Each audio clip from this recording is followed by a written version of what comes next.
Poland takes historic step to aid Ukraine's defense against Russian aggression, provides fighter jets for the first time. Watch as Russian loitering munition obliterates Czech-made rocket launcher in Ukraine, video footage goes viral. Ukrainian soldiers resort to using century-old machine gun against Russian human waves in Third World War. Ukraine running out of ammunition? Russia getting closer to capturing Bakhmut?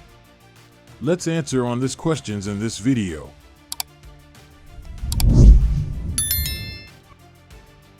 Why NATO allies are unlikely to send more advanced jets to Ukraine.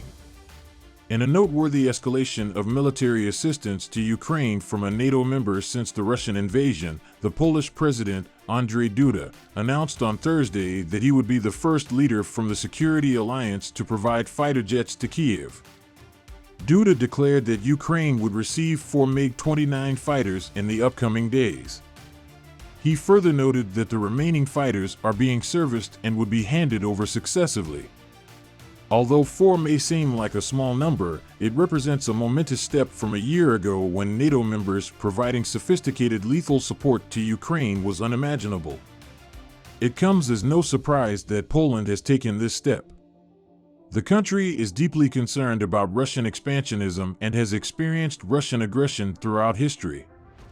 Politically, this could be a significant move as normalizing such support could start a chain reaction where more European countries begin to provide fighter jets to Ukraine. Less than a day after Poland's announcement, the Slovakian Prime Minister, Edward Heger, stated that his government would send a fleet of 13 MiG fighter jets to support the defense of Ukraine. It is possible that more European countries will follow suit and free up their Soviet-designed MiGs as they modernize their own air forces. This is precisely what Poland is doing. The country signed a historic $14.5 billion defense deal with South Korea last year, which included the purchase of 48 F-A-50 light aircraft, and it has also added American F-35 Lightning II stealth fighters to its fleet. Additionally, many European countries have MiG-29s, making parts readily available for the repair and maintenance of Ukrainian aircraft. As for a military advantage, the Kremlin has dismissed the significance of sending more Soviet-era MiGs to Ukraine. However, President Volodymyr Zelensky's wish list includes F-16s, not MiGs. The precise makeup of Ukraine's air force remains undisclosed, but it is expected to be about a tenth the size of Russia's. Ukraine inherited dozens of Soviet-made MiG-29 planes after the collapse of the Soviet Union in 1991, but its fleet was diminished after Russia annexed Crimea. MiG-29s are analog aircraft and use older flight technology. Although they can be used for short combat missions and are maneuverable at short range, F-16s have improved early warning systems, are more versatile, have integrated weapons systems, and have significantly better long-range and radar capabilities.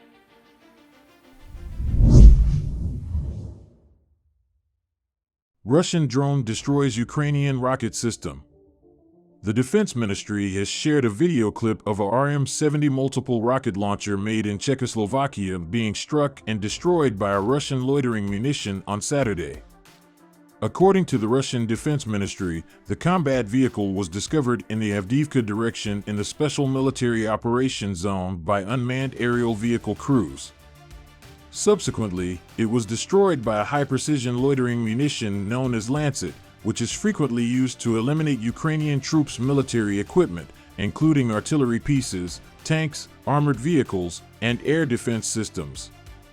Earlier this month, a source informed Sputnik that the Russian loitering munition Izdal-52, Lancet, had been modernized based on the experience gained from its usage in the special military operation in Ukraine.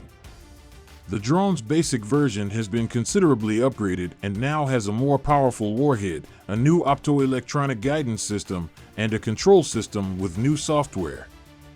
However, it is important to acknowledge that the destruction of military equipment and escalating tensions between countries can have serious consequences for people and geopolitical stability.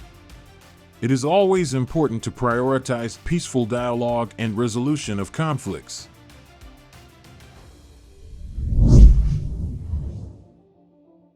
As they face human waves of Russian troops on the front lines of Bakhmut, Ukrainian soldiers are resorting to the use of a machine gun first deployed in the 19th century due to shortages of modern weaponry. Maxim machine guns, commonly associated with the colonial era and World War I, are being fired from bunkers and defense positions. One soldier manning a firing position told the BBC, "It's a weapon from the First World War being used in the Third World War." The Maxim, a recoil-operated machine gun invented by Hiram Stevens Maxim in 1884, is the first fully automatic machine gun in the world.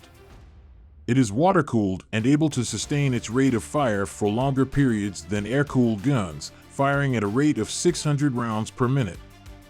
Despite its age, the Maxim machine gun has 120 years of history killing Russians, said the soldier, adding that the weapon needs water to function effectively. The only downside is its weight, but it is fairly effective in capable hands, requiring care to avoid jamming and to ensure it works smoothly, the soldier explained. The British Defense Intelligence Department of the Ministry of Defense reported on Friday that Russian troops and fighters with the Wagner mercenary group had gained footholds in the center of Bakhmut.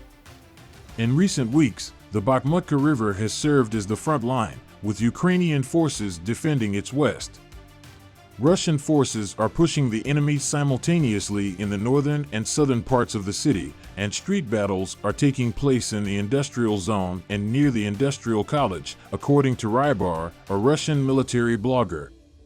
If Russian forces gain control of the road between Bakhmut and Chasiv Yar, the remaining Ukrainian troops inside the city could become encircled and cut off from vital supplies or escape routes.